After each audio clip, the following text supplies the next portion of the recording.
এই মুহূর্তে আপনার পার্টনার কি ভাবছেন আপনার জন্য? চলুন দেখি এই মুহূর্তে আপনার পার্টনার কি ভাবছেন।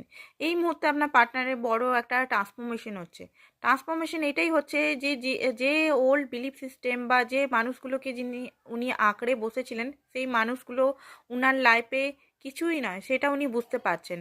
উনার ওল্ড বিলিফ সিস্টেমগুলো উনার লাইফে কিছুই মাইনে রাখে না, সেটা উনি বুঝতে পারছেন। নতুন বিগিনিংয়ের কথা উনি চিন্তা করছেন। এই মুহূর্তে প্রচণ্ডভাবে স্যাড, প্রচণ্ড পরিমাণে স্যাড আপনার পার্টনার, এক্সট্রিমলি স্যাড, দুঃখী আছে। আপনার সঙ্গে যদি লড়াই ঝগড়া হয়েছে সেটা নিয়ে খুবই দুঃখী আছে, বা ওনার লাইফে যদি কিছু এই মুহূর্তে চলছে সেটা একটা কষ্ট পেনের মধ্যে আছে। উনি অ্যাকচুয়ালি এই মুহূর্তে উইশ করছেন আপনার সঙ্গে কথা বলা বা আপনার সঙ্গে কোনো কিছু হয়ে যাক। তো নেক্সট অ্যাকশনের দেখে নিই, অ্যাকশনের কার্ড একটা বার করে নিই। ওকে, তো উনি কিন্তু সমস্ত মেন্টাল কনফ্লিক্ট বা থার্ড পার্টিকে জয় করে আপনার কাছে আসবেন, এটা উনি